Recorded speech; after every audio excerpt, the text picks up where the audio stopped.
This is the DallasCowboys.com Draft Show. Your war room for insider news and draft analysis from deep within the confines of Cowboys headquarters at the Star in Frisco. The Dallas Cowboys select Tyler Smith. And now, your host, Kyle Yeomans.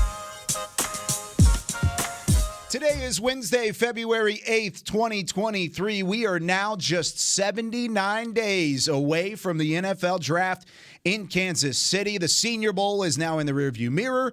Next up, the NFL Combine in Indianapolis. And next up for us, we've got a week full of shows. We are back because the ice has subsided as well in Texas.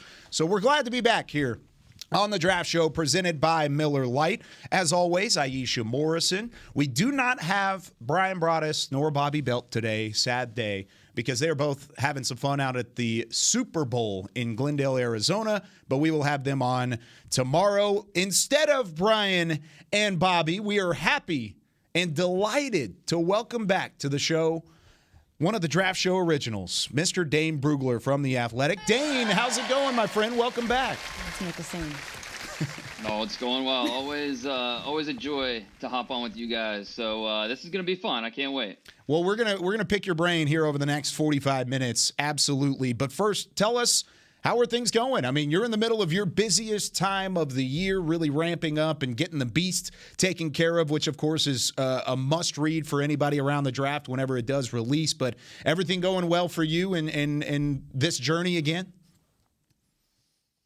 Yeah, we just got through All-Star season, Shrine Game, NFLPA, Senior Bowl, of course, and this whole process is all about cross-checking, right? So by the time the season's over, most of the hay is in the barn at that point. All the work has been done. You've watched the tape.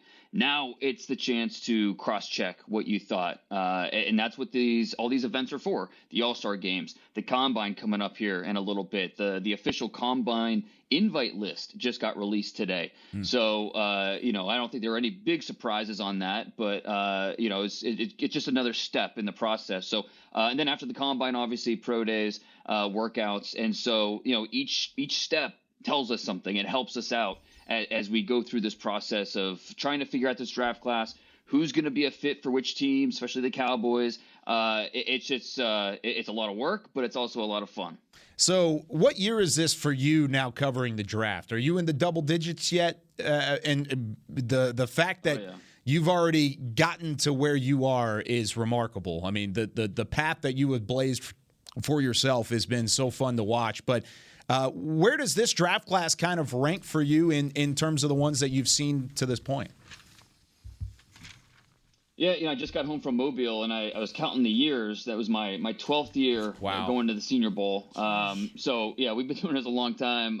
But, it's hard to really rank draft classes. I find it hard, at least for myself, because, we see these guys in the NFL, and it's kind of hard to just eliminate that from our minds and just focus on, how we saw them as prospects. But, this is a class that's really interesting because – I think we've got two non-quarterbacks in that top tier, Jalen Carter from Georgia, Will Anderson from Alabama, whichever order you want. In my opinion, it's those two. Then there's a little bit of a drop-off, and then until you get to that next tier of non-quarterbacks. And then, of course, the quarterbacks, it's a really unique group. You've got, in my opinion, the top quarterback in the class, Bryce Young, who is a complete outlier from a size perspective. And so every team's going to look at that a little bit differently. You've got a guy like C.J. Stroud from Ohio State who had a good career, and then he played his best game of his life in the final game in the Peach Bowl against Georgia. And so how do you, weigh that compared to the first 27 games of his Ohio State career? Will Levis from Kentucky did not have the senior year many expected, but he's still a really talented player. You excited for what he could be at the next level. And then Anthony Richardson from Florida, he's got the most upside of any of these quarterbacks. So it's a really interesting group of quarterbacks. And then the non-quarterbacks, I think that you've got, again, two at the top, then a drop-off. And then that's where, we start to see the depth throughout the late first round, second round, third round, fourth round. So, Dane, you just mentioned quarterback. What did you think about Jake Haener? Is that how you pronounce his name? Is that correctly? Is that Yeah, Jake no, Haener? you got him. Yeah, I felt like he showed some good things in the Senior Bowl, and I felt like he really rose in stock. Like in my opinion, I feel like he rose in stock a little bit in how he played. Yeah, he was my top quarterback at the Senior Bowl going into the week. Okay. And it wasn't the sexiest group of quarterbacks because we're used to having maybe a first rounder in there. Justin Herbert, Carson Wentz, Baker Mayfield. These guys were all at the Senior Bowl, right? We didn't have that this year. No Will Levis. Hendon Hooker was hurt. Yep. But going in, I thought Jake Haener was the best of the group, and he doesn't look like much. He's 6 foot, just over 200 pounds. The arm is good, not great, but his competitive juices, his just that competitive toughness that he brings is so profound and something that coaches are going to fall in love with. I think I go back to last year against UCLA, one of the best comeback performances I've ever seen from a quarterback, and that has stuck with me. Coming into this year, he was hurt a little bit, but when he was on the field, that Fresno State offense would go. And so I think that I don't know that he's ever going to be a long-term starter, but I think he has a floor of being a Taylor Heineke. Exactly. A guy that was my exact comp. Starter. That's my exact comp that I have for him. Yes. Not big guys, not going to necessarily wow you with the physical traits, but they're just gamers, and they're accurate. They anticipate. They do quarterback things, right? We're so used to a lot of these college quarterbacks. It's a projection in terms of reading the defense, in terms of making protection calls. With a guy like Jake Haener, he can do that. You can see what he's doing out there and the way he's processing. So I'm a big fan of Haener. I don't know that he did enough to get in that top 100 conversation. Right. But if I'm in the 4th round and I'm looking for a quarterback to round out my quarterback room and someone just to add as a backup possibility, Haener would be definitely a guy I'd target. I'm glad you brought him up because Haener out of Fresno State, one of the words that I had seen was moxie. I mean, he just has this moxie about him, this upside that might be limited, but his toughness and his grit shine through that. And that's kind of what it looked like from the quarterbacks as a whole in Mobile. Max Duggan, you could throw him into that same conversation. Maybe not the most talented guy, but a guy that people will rally around. You saw that, of course, during the playoff run with TCU. And then Clayton Tune in there as well. But Dallas has had a history of drafting quarterbacks that have been at the Senior Bowl. Of course, Dak Prescott was a Senior Bowl guy. They've been interested in guys that have been in Mobile. So out of the 6 guys that you got to see actually play, Dane, which one stood out to you the most that could be a potential fit for Dallas? Would it be a Jake Haener, or it might be one of these other 5? I mean, I think that Haener would certainly make sense. Yeah. Clayton Tune, he's seen a lot of football, played a lot of football. I go back to that UTSA tape earlier this year where he put the team on his back in the late in that game, into overtime. I think that Clayton Tune, he's overcome a lot of adversity. Just the last 3 years, he had 40 touchdowns this year. Nobody else in AAC history, the American Conference, has ever thrown 40 or more touchdowns in a season. So, he's a productive guy. There's a lot to like about him. I think Max Duggan, he's another guy where you really appreciate the competitive toughness. This is a guy that he's a son of a high school football coach. There's a lot of things where, check the boxes from a mentality standpoint, from a competitive temperament standpoint. It's just there's some things on the field he needs to work on. The mechanics can get all over the place. It just being a more consistent thrower of the football so he can be accurate from snap to snap. So I think he maybe has a little bit more upside than, say, a Haener or a Tune, but he has a lower floor too. Mm-hmm. So it's one of those trade-offs with a guy like Max Duggan. And I'll give you one more name who wasn't at the Senior Bowl. He was actually at the Shrine. Aiden O'Connell from Purdue. Okay. I liked him better than several of the quarterbacks that were at the Senior Bowl. I was surprised he didn't get an invite. Just an accurate, quick release type of quarterback. Not the most mobile guy. And that's the trade-off with him. You're not getting a guy that's going to necessarily make guys miss in the pocket, extend plays. So you wish he was a little bit quicker with his lower body. But this is a mature guy. He's married already. He's got his degree. He's ready for pro life. But just drop him in the locker room, and I think he'll be a backup from day one. Yeah, and you mentioned in regard to Bryce Young, you talked about his size and how that might be a concern. I think that's also too similarly with Haener.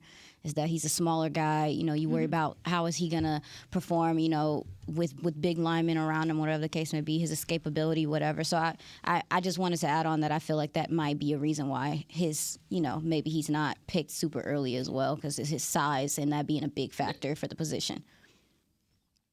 Right. And I think to your point, it's not just, can he see over the line or things. It's can he hold up durability wise? Yes. It's can he, because both these guys are a little more on the slight side. So, and we know in the NFL, everything happens so much faster. And especially with Bryce Young, look, this is a guy that he thrives by welcoming that chaos. He thrives moving in the pocket and, waiting an extra half second to let that route come open. But in the NFL, even in comparison to the SEC, things happen quicker. And so is he going to take more hits? How many hits does he have in that 190-pound body? It's the last 25 years, we have had 301 quarterbacks drafted. Only 2 were below 6 foot and below 200 pounds. We're talking about a complete out, and neither of those guys were top 100 picks. So to draft a guy like Bryce Young with that size profile, top 3, which I'd be shocked if he fell out of the top 3, it's just something that we really haven't seen before. And that's why I think, in the past, with most quarterbacks, and we try to figure out where they're headed in the draft, we look at the breadcrumbs. We look at try to connect the dots. With a guy like Bryce Young, who is such a complete outlier, it's really tough to do that because, he's that much of an outlier that, a guy like Chris Ballard, general manager with the Colts, he's a guy that really loves the traits. He loves size. But how do you do that with the quarterback position where, yes, you wish you were bigger, but if he's really good at being a quarterback, how do you balance that? And so it's just a really fascinating test case for a guy that's undersized, but a really, really good quarterback. Yeah. What does that say about Bryce Young and what he's brought just based off of his talents and his skill set alone, that he's even in that conversation? That stat is remarkable, Dane, about how little those guys have gone in the past. Now, before we take our first break, I want to talk about what position outside of quarterback stood out to you the most in Mobile. Which one kind of caught your eye and surprised you, or maybe didn't surprise you, based off of the position groups that you saw at the Senior Bowl?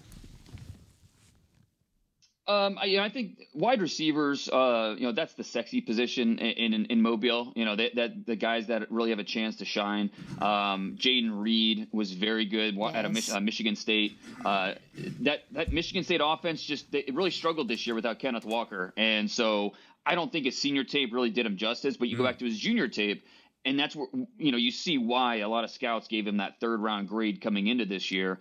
And I think the Senior Bowl kind of reminded us of that. I'd be surprised if he's not a top 100 pick. Michael Wilson out of Stanford, he has missed more games the last 3 years than he has played. And that's obviously a red flag and something that teams have to figure out.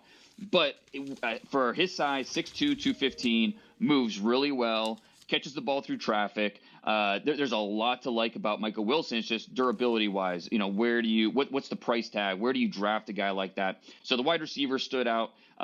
There's a few pass rushers that looked good. On defense, I thought a couple corners really stood out. Darius Rush from South Carolina. Maybe I would argue nobody made himself more money than Darius Rush, the South Carolina corner, with the way he played at the Senior Bowl. He was running routes for receivers, making plays on the ball. No other DB touched the football more than Darius Rush. And he's a really interesting background. He's a guy, big fish in a small pond type of guy, where he was always the best athlete growing up. So he's playing quarterback. He's playing all these positions, goes to high school, and he started as a quarterback as a freshman. That's how good he was and how small his high school was. But he's playing receiver. He's recruited as a receiver, goes to South Carolina. Will Muschamp moves in the corner. So he's really only been playing corner for a couple of years, and you see him getting better and better and better. And we saw that in Mobile.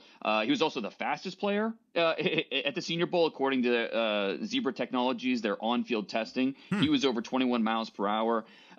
He was also one of the longer players among the defensive backs, 32-inch arm, 32 and a half, or 32 and 3/4-inch arms. 6'2", so good-sized player. He can run. Ascending tape.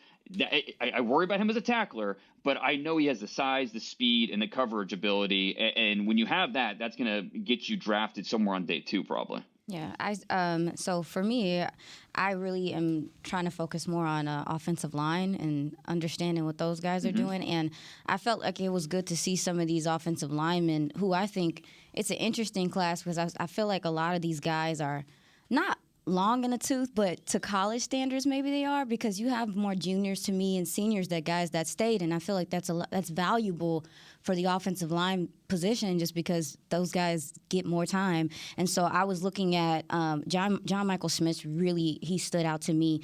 Avalia from TCU, I felt like even if his hand tech isn't there, well, if his hand tech isn't there, his feet can do it. You know, me personally, I really was trying to look at some of these offensive linemen and how they played. And I mean, Cody Mock, like some of these guys really stood out to me. And I think they made a case for themselves in the Senior Bowl. But really, it was the fact that I was just like, okay, what I saw on tape was real, right? Like, okay, you actually do know how to, you actually do have a good anchor, right? Like your hands are super explosive. I was just impressed with some of those guys that came out there and made something, shake yesterday, well, the day before yesterday, in the game. So for me, that's what I was really looking at is offensive line, defensive line, this in the Senior Bowl. I got a couple of names. It sounds like it's a positive thing. That's a great point. Sorry, Dane, I didn't mean to cut you off there, but it sounds like it's a positive thing because wide receiver and offensive line, both of which shining in Mobile, both of which the Cowboys could certainly take a look at, Dane. Yeah, no question. And I think, to your point with offensive linemen, it's, once you get to the NFL, all offensive linemen are they're quick, they're strong, they're powerful. What separates offensive linemen in the NFL is really the technical skill. Absolutely. That's what you're looking for. And so I think a guy, you mentioned all the guys you mentioned. Yeah, they're seniors, they're 5th-year guys, a couple 6-year guys in there. Right. I could argue maybe the best offensive player throughout the week was Osiris Torrance from Florida. Yeah. He was a guy that, he was really good at Louisiana Lafayette. He didn't need to transfer to the SEC. He would have been already in that top 50 conversation if he stayed put. He decides to go to the SEC and challenge himself. He follows his head coach, Billy Napier, to Florida, and SEC competition was really not a problem for him. And so I think he has cemented himself as a top 40 prospect in this draft. Could very easily go in the first round. Should be the top guard in this draft. It depends on if you think Peter Skoronski from Northwestern is a tackle or a guard. But besides Skoronski, I think he should be the first guard off the board. John Michael Schmitz, it was kind of like I mentioned with Jaden Reed, how you have to go back to his junior film to really appreciate Jaden Reed. It's kind of similar with John Michael Schmitz. I don't know that his senior year tape was good. It was okay. But I thought his junior year tape was a lot better. And I think the Senior Bowl really reminded us of that as, okay, this guy, whether you want to, no matter what you want to throw at him, if you want to use power, you want to use quickness, you want to use your leverage, he has an answer for it. And he's a guy that has played a lot of football. And so he looks like a plug-and-play center and someone that might not have a huge ceiling as a starter in the NFL, but you feel really good about his floor. You feel really good about him coming in from day one and helping your offensive line. Jalen Duncan is another gentleman that I felt like came out and showed some good things. His instincts were pretty good. His feet, his hands. Duncan from Maryland, by the way. Yes, from Maryland. By my mistake. Yes. He does look like he needs a little bit of polish, but I felt like he still came out and showed power, and I feel like his hand tech especially has improved since college. I don't know if he's been working with somebody or not, but I felt like his hands were a lot stronger in the Senior Bowl than I've seen them on film when I was watching back at him. I like it. Overall, that's I think fair point. Yeah, offensive line is certainly a strong point for a lot of the guys in this draft, and it's something that the Cowboys are going to have to continue to take a look at as well, like I mentioned a couple moments ago. But yeah, you mentioned John Michael Schmitz, Minnesota.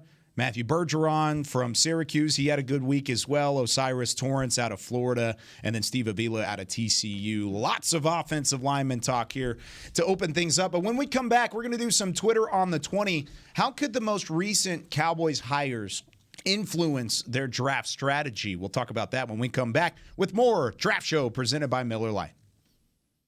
Hey Cowboys fans, if you're looking for a full-time or part-time job, check out Liberty Tax, proud partner of the Dallas Cowboys. If you've got tax experience and want to help your community with their finances, you're the perfect candidate. No tax experience? We also offer in-person tax school courses locally. Liberty Tax has 79 locations across DFW and 2,300 offices nationwide. Learn more about our job opportunities at libertytax.com/hiring or call your local Liberty Tax office today. Craving something flavorful? Replace that bloated burrito feeling with Smoothie King's new Power Meal Smoothies. With 3 delicious flavors like cinnamon banana, blueberry raspberry, and spinach pineapple, you can fill up on flavor, not calories. Each meal replacement smoothie is packed with 20 grams of protein, 7 grams of fiber, and 23 vitamins and minerals, all under 350 calories with 0 grams of added sugar. So next time you want something flavorful, swap fast food for a Power Meal Smoothie. Order today on the Smoothie King app. Smoothie King, the official smoothie of the Dallas Cowboys. I'm Darren Woodson, former Dallas Cowboy player and Super Bowl champion. When I played in the NFL at a high level, I relied on my vision to see the field. As I started getting older, I noticed my vision wasn't as good, and I was getting frustrated from wearing my glasses all day. I went to Laser Care Eye Center, and Dr. G talked about all the options. Thanks to technology and Laser Care Eye Center, I can see near, far, and between. Don't fumble your vision any longer. Visit them at dfweyes.com and tell them Darren sent you. They got me back on my game. What do you call a group of grown men and women with their faces painted silver and blue who get together every week to share a 3-hour-long ritual of jumping, singing, and toasting Miller Lite in 10-gallon hats while yelling, "How about them Cowboys?" You call it Miller Time in Dallas. Here's to the Cowboys. Here's to the original light beer. It's Miller Time. Celebrate responsibly. 2021 Miller Brewing Company, Fort Worth, Texas. This is the DallasCowboys.com Draft Show. Back here on the Draft Show presented by Miller Lite, episode 3 of the 2023 draft process. Here with Aisha Morrison, I'm Kyle Yeomans, and our special guest, Dane Brugler from The Athletic, on the line at the moment. It's time now for some Twitter on the 20. Twitter on the 20. Twitter on the 20. We have a tour coming by, and I was like poking up in the air, and they just kind of like laughed at me the whole way because I was waiting on the sounder. But we got it. We're good. Let's get into it a little bit. Now, there have been 45 questions asked about Bijan Robinson at 26. It's been a topic of conversation amongst Cowboys Nation. I'm not going to answer one specific question, but because everybody asked about it, I want to get Dane's thoughts on it. Bijan at 26, one, is it even possible? Does he fall that far? And two, does it fit the Cowboys, and does it fit the value of a pick at number 26? Does it fit the Cowboys? Absolutely. Yeah. I don't think there's any question about that. Now, obviously, we'll see what happens this offseason, at running back for the team. They've with Zeke and Pollard, obviously, they have to make decisions there and figure out what's going to happen. But if they enter the draft and have a need at running back, you can't do any better than Bijan Robinson. He's so impressive with the way he can make you miss with both his power and his quickness. He has vision. He runs with tempo. And forget the running back route tree. He can run a wide receiver route tree, no problem. Line him up in the slot, and he'll run a post for you. And he's a very good pass catcher. So, there's just a lot to like about him as a complete back.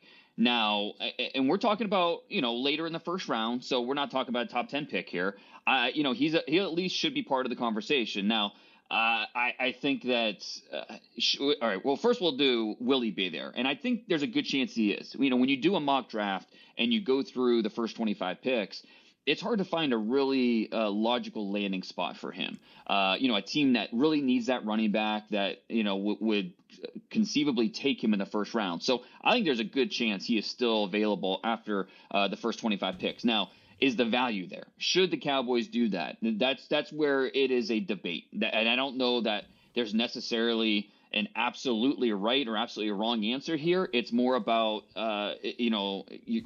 hypotheticals and what's the best way to build a roster. I mean, you look at the Cowboys, a lot of their first round success the last 10 years or so has been taking positions early that maybe aren't high valued, and they've hit on those, like Zeke has been a good player,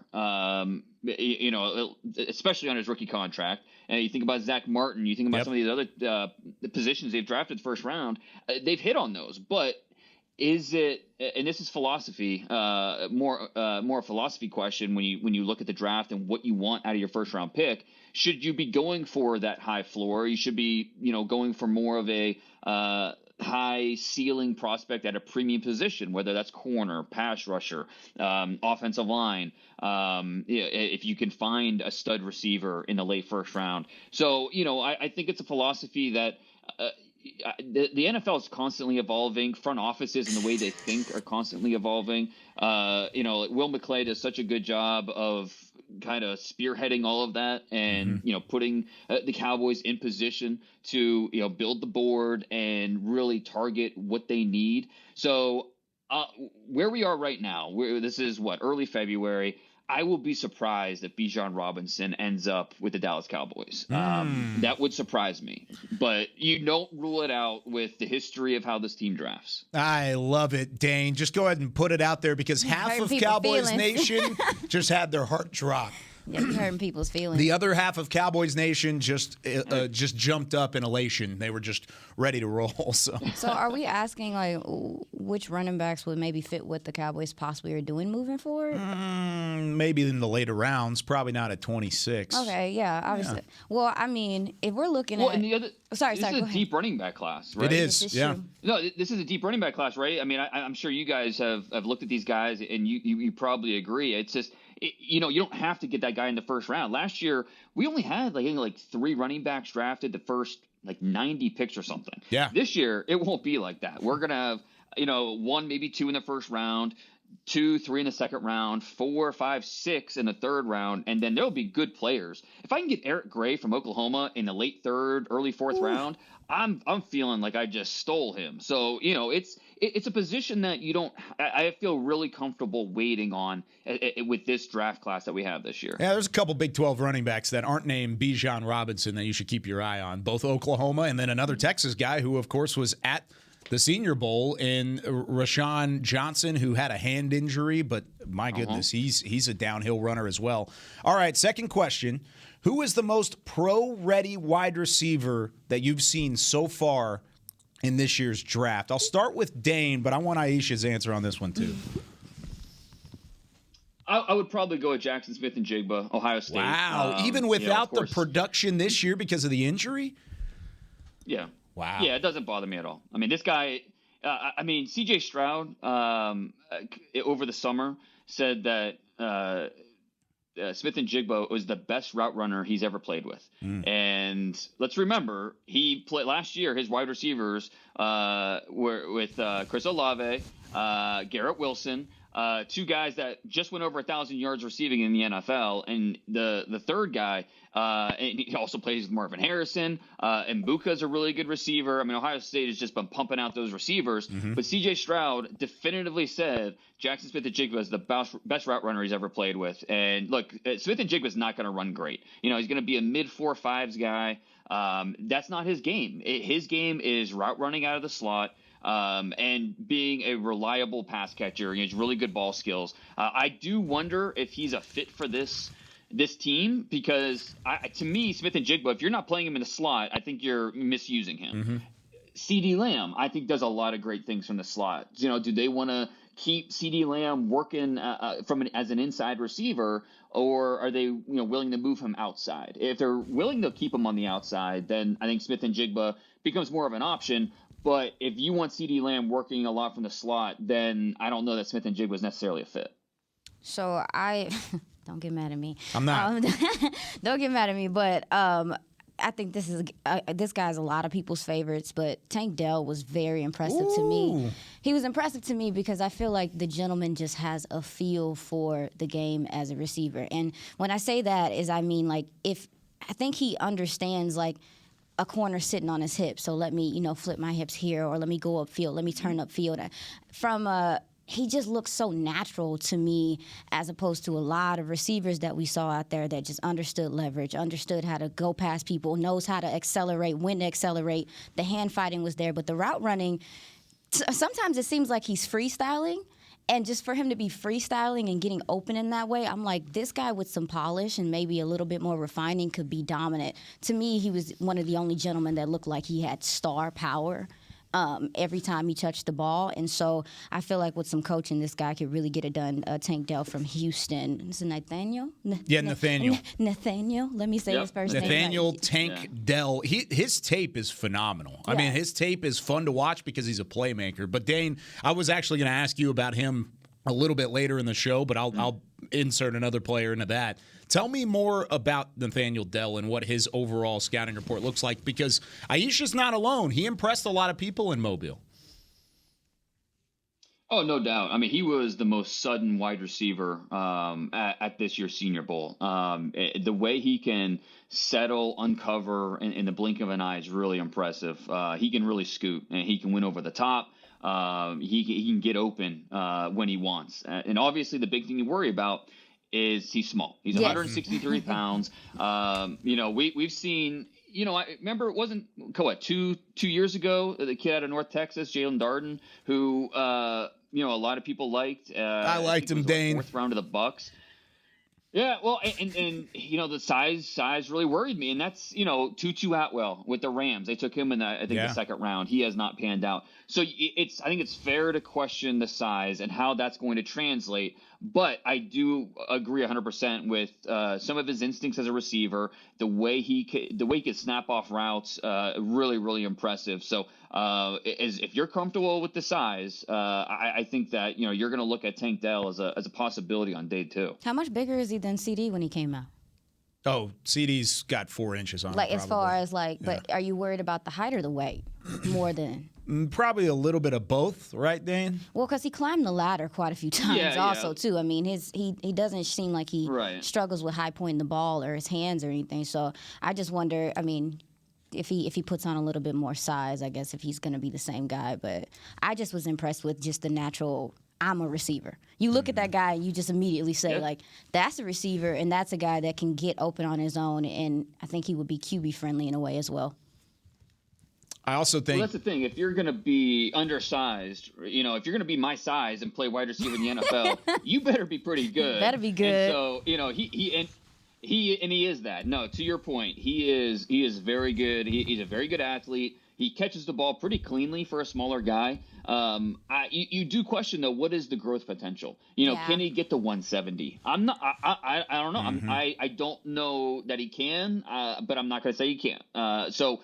I think part of drafting him as early as that, you have to be a little convinced that he can get a little bit bigger. And that's something that I think scouts will be a little bit split on. Okay.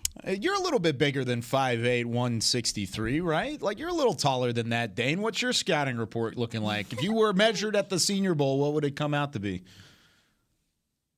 Probably, maybe 5'9", 5'9.5". I don't know, somewhere around there. I'll give you the half. I don't want to know what my 40. I don't want to know what my 40 would be. That's for sure. You mentioned we talked about Michael Wilson from Stanford. Yeah, Stanford. We talked about him, and granted, I understand. He has me torn a bit because as a route runner, I know that we talked about Owen Jigba. Oh, Jackson Smith and Jigba? Yes. Yeah. Oh, Jackson from Smith Ohio State. Yes. Yeah. We talked about him. But, man, Michael Wilson's route running was so impressive, just how fluid he seemed. And I don't know if that came with the fact that maybe when he had the time off, when he was injured, he was just like, hey, let me just act like I'm running routes. But the guy just seems like he understands how to get guys to beat press coverage. And I think that's a huge part of what the NFL is doing now and going back into playing a lot more press. So I'm excited to see. Granted, I understand you mentioned his injuries, but if you are going to take a chance on him, you are getting a more refined route runner to start than I think a lot of wide receivers are to start. So I was impressed with him as well. And for the character, the intelligence, he's exactly what you would expect from a guy at Stanford. Like, he is a very, very intelligent guy, and I think that plays into what you're saying. He understands some of the details of the position that other people might overlook. He understands leverage. He understands depth. So yeah, to your point, very good route runner, and there's just he can catch the ball through contact. He's a bigger athlete. He has the size too, but he moves like a smaller athlete. Exactly, and that's what is interesting to me, is that his feet, for him to be so tall and like lean, his feet match, and that's it's not something you see like that when you see a guy that big and physical. And so I feel like he is going to be a mismatch issue at points in time if he is going to be someone that is drafted here. He's got that inside-outside versatility too, to be able to play tough on the inside and then move back outside with his size. He's an interesting mid-round prospect. If you can keep him healthy, if your training staff is good. That's a good point. Your training staff is good, he could be a dude.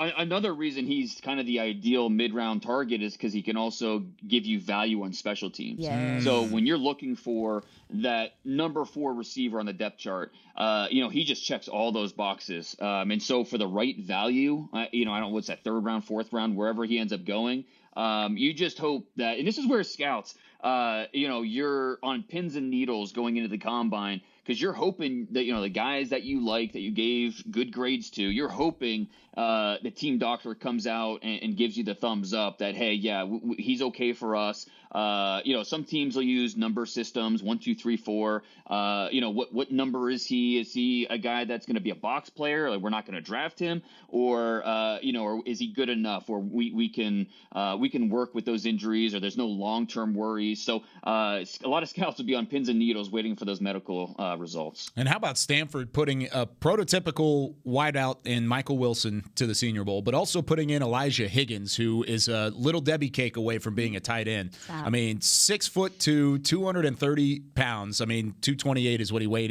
in Mobile. He's either a big slot, or he might actually end up being a tight end at some point. He's got to fix up his route running a little bit, but he was kind of intriguing to me. He kind of flashes as a matchup piece down the line. Now, next question, and it does have to deal with wide receivers, but I kind of want to open it up just as a general conversation. Our friend Koufax goes on here and he says, will McCarthy and Brian Schottenheimer taking over the offense change the type of wide receivers that the team drafts, and how would it change things? I don't want to just pigeonhole this topic to wide receivers, because it could change multiple things. Does it change anything immediately, Dane, based off of what you've seen for Brian Schottenheimer in the past, the new offensive coordinator brought in? He's not going to be calling plays. It'll be McCarthy. But how much does it waver the way that the Cowboys have thought in the draft process? Yeah, and I think some of those questions are going to be a little unanswered because, like I said, when you're a longtime offensive coach, you've had a little bit of time off, or, a little time not calling plays. How does your philosophy change with how you want to attack the game? And I think really a lot of the answers stem around CeeDee Lamb. I mentioned earlier how he does a lot of great work from the slot. So CeeDee Lamb's right now he's the best weapon you have on offense. Mm-hmm. So you're going to build your offense around putting CeeDee Lamb in advantageous positions.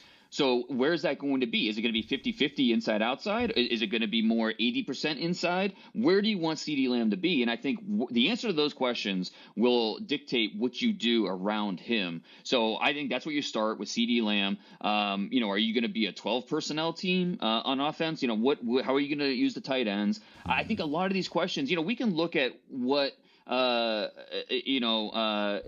did in Green Bay all those years. We can look what Schottenheimer did all those years as an offensive coordinator in the past. But again, I think philosophies change, and the offensive football in the NFL is so it evolves so much that I think a lot of these questions are going to be a little bit unanswered as we go into this offseason. No, that's a good point. And you mentioned the tight ends. It's crazy because I went into this draft thinking like, I don't see the Cowboys looking at tight end just because, not right away, just because, you got Jake Ferguson. Mm-hmm. You also, too, you got Peyton Hendershot that you got as an undrafted free agent last year.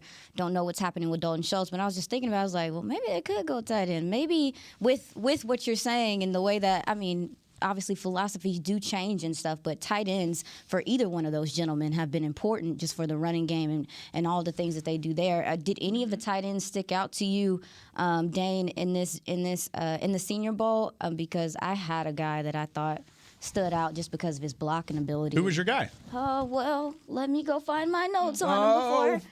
Tater tots, don't rush me. That's okay. We can let Dane answer first. Yes.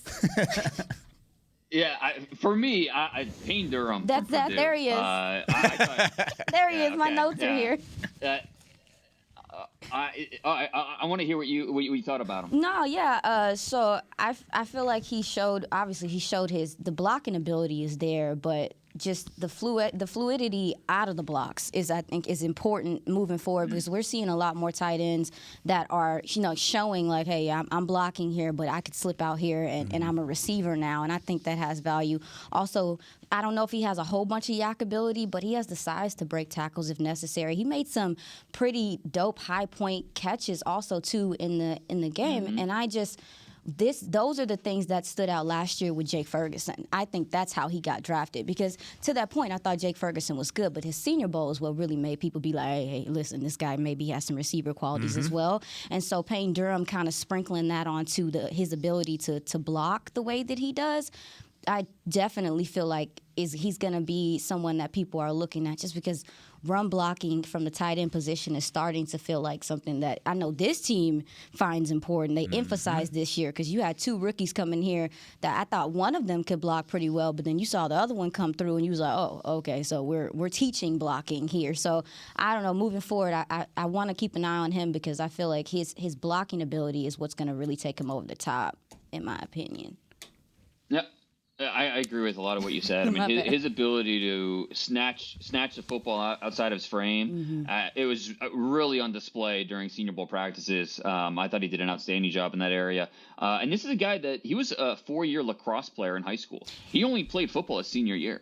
So, a guy that is a tough physical athlete. He has translated that to the football field. I thought he did an excellent job blocking. I don't know what his upside is in terms of, can he be a big play threat? I don't know that he's necessarily that, but I feel like I can trust him. I feel like he's getting better and better, and I can feel comfortable with him as my number 2 tight end, and then maybe a guy that can ascend even more after a couple years in the program. But he reminded me a little bit of Jesse James, who he was pretty good out of Penn State. Had a pretty good career with the Steelers, for 6-7 years. That's what he reminded me of. But I think, and especially we're talking about a 4th or 5th round guy. I think. Yep. I don't know. Maybe he gets in the top 100 if a team really likes him. But I think we're talking more early day 3 for Payne Durham. And so for that price tag, I'm all over him. It's a really deep tight end group. I mean, I've never seen so many tight ends worthy of top 30, top 50 consideration than this year. And so first round, second round, even into the third round with a guy like Sam Laporta from Iowa. I think it's a really deep tight end class this year. But it's also one you could feel like, you're not going to feel pressure to take one early. If you're a team like the Cowboys, you feel like you can wait to the 3rd or 4th round and still feel pretty good about the guy you're getting. It kind of goes back to what you were talking about. Yeah. You initially, it doesn't look like a need, but at some point it might be a need. And if a guy like Payne Durham works his way into the 5th round, 6th round, all of a sudden he's on the table for you. Why not use one of those comp picks to shore up your tight end room, especially if you're going to move on from Dalton Schultz? Yeah, that's the biggest factor with it. And you mentioned, Dane, you mentioned, sorry, you going to go? No. As you say, just to add on to that thought, when's the last time this team drafted a tight end? In the first round. It's been a long time, decades. But even like the top 100 picks, you have to go. I think it's maybe Gavin Escobar. The last time they drafted a tight end in the top 100. So this is a team that historically tells us they are okay waiting until the 4th round to get a guy. We need to take our second break. When we come back, let's do some Tell Me More. I'm going to bring up some players. We're going to throw them at Dane. We're going to throw them at Aisha. We're going to get their scouting report, get their thoughts with a little bit of Tell Me More when we come back with more Draft Show presented by Miller Lite. I'm Dak Prescott, quarterback of the Dallas Cowboys. Blockchain.com is one of the most trusted ways to buy, sell, and trade crypto. Whether you're always on the go or stay closer to home, Blockchain.com is just a few taps away.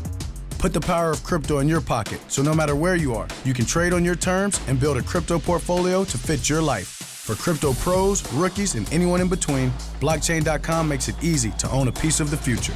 Blockchain.com, trusted by millions, trusted by America's team. In a stressful world, Lincoln provides balance and calm amidst the chaos by creating sanctuaries that move you through the world with ease. Our vehicles make your time richer and more uplifting with human-centric design, intelligent technology, and powerful performance. As the official luxury vehicle of the Dallas Cowboys, driving a Lincoln is just another way to show your team pride. Experience our full lineup of luxury vehicles, including the Corsair, Aviator, Navigator, and Nautilus at Lincoln.com.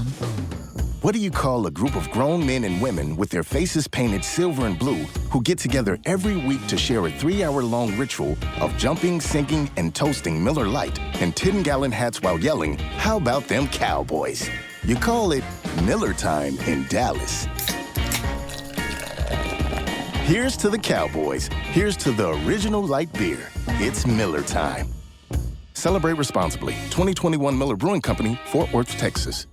Star Sports Tours is the only official fan travel partner of the Dallas Cowboys, offering exclusive game weekend travel packages with pre-game sideline access and photo ops with current players, cheerleaders, and Cowboy legends. You want to stay at a team hotel, attend the best tailgate party in Texas, tour the Star, and talk X's and O's with me, Everson Walls? With Star Sports Tours, you can. Visit cowboystravel.com to book your travel package today. This is the DallasCowboys.com Draft Show. Back here on the Draft Show, we love having Dane Brugler as a part of the show. Even in the middle of the break, Aisha and Dane chopping it up. We're having some fun here on a Wednesday. Brian and Bobby will be back with us tomorrow. They are out in Glendale, Arizona as a part of the 105.3 The Fan coverage of the Super Bowl, but they will be back on the Draft Show. Dane Brugler, Aisha Morrison, I'm Kyle Yeomans. We've got Chris Meem in the back wrapping things up with a little bit of Tell Me More. So I had 4 names written down to tell me more of. 2 of them we've already hit, and that was Tank Dell out of Houston, wide receiver, and then Clayton Tune, quarterback from Houston. I want to start with running back from Tulane, and this is somebody who caught my eye during the Cotton Bowl because I went to the game just as a fan, just kind of watching. Tajay Spears is a dude because as soon as I saw him in the Cotton Bowl up against USC, I went back, watched his tape. Was really impressed with his tape, his explosiveness. Not a big guy. He's actually pretty slender for the position. But overall, 5'9", 205. But, man, this guy's fun to watch, and he showed it again in Mobile, Dane. Love him. I mean, he's so much fun to watch. He has that elusiveness so he can create his own yardage. He's very slippery, very dynamic. The start-stop cutting skills are really impressive, but he also brings patience. He's got that patience behind his blockers, and then boom, he's gone. That darting acceleration as soon as he finds that crease. Not a powerful guy to what you're saying with the lack of size. But he's not soft either. He's not a guy that's going to go down necessarily with arm tackles. He will keep his legs moving. So I think that explosive read, plant, burst, I want that on my team. I want that in my offense. Reminds me a lot of James Cook out of Georgia last year, who the Bills took in the second round. I think you're talking similar running styles, similar athletes. I think he shows potential for 3-down duties. He wasn't a high-volume pass catcher at Tulane, but he catches the ball pretty cleanly, when he is targeted. Caught the ball well down in Mobile. So he doesn't have the desired run strength or the build, but somewhere on day 2, I'd feel very comfortable drafting him and having him be a key piece of my running back rotation. The biggest obstacle for Spears is going to be the medicals, past knee issues with him. So he's one of those guys where I'd be crossing my fingers, waiting to hear back from the doctors about long-term what it looks like. Is he a guy that, we'd be okay drafting? And so, hoping for good news for him on that front. Yeah, you mentioned his health issues, and that's actually one of the things that I took down. But that's why in the Senior Bowl, I was looking at how he held up in pass pro. And he actually, to me, showed such a willingness in pass pro that I wasn't sure I saw from him consistently during the season. Maybe, when I watched film on him, maybe that was because of the injury. So I was like, okay, does he trust his body here? Because obviously that's going to be a part of the game. But one thing that I like from him in a game where a lot of too high is played now, hey, the dude is a really good underneath option that can make something out of nothing. He's such a good security blanket, and I like how he separates. And you mentioned him being a receiver. I think that's having receiving qualities. That's kind of what I've been looking at in every running back I've looked at, because in this NFL right now, it feels like your running back, yeah, you want the power guy, but it feels like the guys that are a little bit more slippery and have some receiving qualities are the guys that are I don't know, they get my attention at this point for what you're trying to do offensively. So his receiving qualities are what really stood out to me. I know he can run the rock, but he has soft hands for a wide receiver, and he's decisive, like you said, in regards to him hitting the hole and being like, yeah, I want to go right here, so I'm going to go. And that's something that I feel like is going to be important for the home run ability and him moving forward, something that Tony Pollard possesses as well. Yeah, I'm excited to see how he ends up testing. I want to see how he blows the interviews out of the water, because apparently he's just a fun guy to talk to. So I'm interested to see how he rises, because I don't think, Dane said it a moment ago with the second round James Cook, I don't think his stock is set in stone right now. It's a middle round stock, but he's probably going to rise as we go along. Same thing with this guy that I'm bringing up, and this is somebody that you had your eye on. Northwestern edge rusher Adetomiwa Adebawore. I did it as much as I could. I did the name as close as I could. I just say, yeah. Adetomiwa Adebawore. I wrote down the pronunciation. I've got it too, and I tried. So I would not butcher it. But yeah, he looked crazy. He looked crazy, and I like it. Like he is. Yeah, I mean, he's vicious in a sense. And we were just talking about it before the break. Just how if you look at him on paper, you look at his size and stuff, you like, okay, is this what he's supposed to be doing? But then you watch him in the Senior Bowl, and he's just like, he's ripping through guys. He has so much. He can have speed to power, which is weird. He's twitchy. I was asking Dane, like, what is he missing? What is he missing? If you weren't going to, draft him, why would it be? And it would just be because of, what Dane said. It's just, he's not the typical build, I guess, for that position. At this point, who cares? Can the guy play, my guy? Aisha says, go give me a baller. Is he disruptive? And he's going to get on people's nerves. I think he's going to get on people's nerves. Benton's going to get on people's nerves. Let's see, what is it? Well, Benton from my bad. Wisconsin, my bad. Yeah. Wisconsin. Yes, I feel like those guys are just disruptors, and the pass rush ability is something that I feel like a lot of people are looking at DT these days. So yeah, I like homie. I like the dude. Crazy. What you think, Dane? Well, and that's what you really like about him, even though he doesn't have maybe the ideal height and weight. He's 6'1.5", 285 pounds, but he has disproportionate arm length and hands. I mean, he has 34-inch arms, almost 11-inch hands. And he uses that. We say this a lot with shorter defensive linemen, but he really does use that natural leverage to his advantage to get underneath blockers. We saw it consistently in the one-on-ones down at the Senior Bowl, to use that natural power, get underneath blockers, drive them backwards. He's shot out of a cannon at the snap. You love that initial quickness, that upfield quickness that he brings to really threaten gaps is impressive. He's very, very active with his hands. So even when he does get locked up, he doesn't stay locked up for long. He is so active that he is always trying to get off of those blocks. Twitchy athlete. There's just, again, like we said, one of those guys that maybe on paper doesn't necessarily grab you, but you turn on the tape and it's like, okay, tape after tape after tape, you take all your notes, you look down, and you've got way more strengths than negatives, and it's like, okay, why shouldn't I like this guy? And so I'm working on my top 100. It'll be out on The Athletic next week, and it's like, I don't know how I keep this guy out of my top 100 with what I just saw with my own eyes down there at the Senior Bowl, with watching the Ohio State tape and seeing him against that Ohio State offensive line, watching him over his career. It's like, man, I would, sure, I'd love to get him in the fourth round, but I don't know if he's going to last me that long. So it's going to be hard to keep him out of my top 100. Remember the name, Adetomiwa Adebawore. I tried it again just for my own practice, just to try and put it out there. We're going to go by Tommy, too. So yeah? you can go by Tommy if you bless he you. does go by Tommy. Bless so you Tommy for saying Adebawore. That's even better. Very nice. All right, last guy, and this is a wide receiver that I know Cowboys fans have been asking about a couple different times, but we haven't talked about him yet. Kayshon Boutte, is that how you say his name? Boutte from LSU. I looked at his pronunciation. It's not a great pronunciation, but I think it's Boutte. LSU wide receiver, came out potentially in your top 100. Dane, where does he kind of rank, and what does he bring to the table? He is one of the bigger wild cards in this draft because I think you just don't know. Okay, like 3-4 years from now, he could be going to a second Pro Bowl. He could be on his third team. Wow. Neither of those outcomes would surprise me, honestly. He is that much of a wild card. When you watch the good, it's really good. You know, you throw on the Georgia tape, the SEC championship game. You like what you see from him. But too many other times he disappears, and he's just not a big part of the offense. And so you just really question just what type of impact is he bringing to your offense.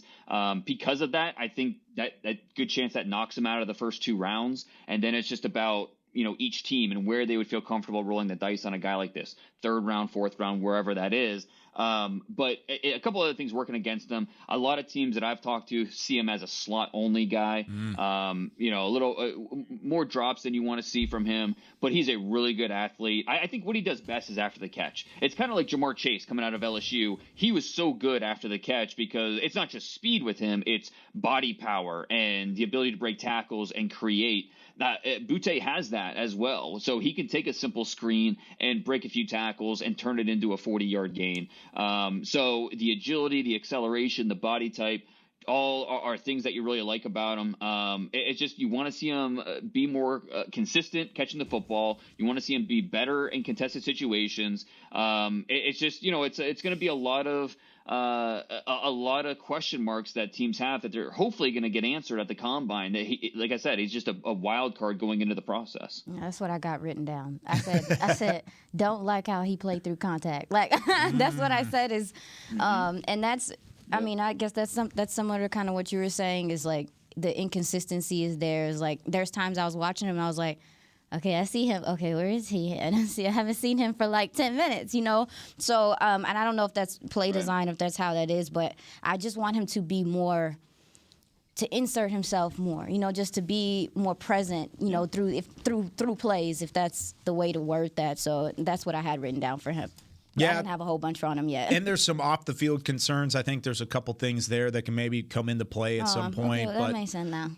Overall, it's not even just that. It's on the field. There are question marks. He was in 2020, there was arguments that he would be one of the go-to receivers in college football, and he's had 2 years since then to try and live up to that billing, and he never really did. He was a solid receiver, had production, but never really found a stride enough to really raise his draft stock enough to where people could be excited about taking him in the top 50, which is where his talent and his ceiling could potentially land him. But that's going to do it for us here on the Draft Show. Dane, thanks so much for taking some time with us. This was a blast as always, and I'm sure we'll see you a little bit more down the line. We'll see you in Indianapolis coming up in a couple weeks, right?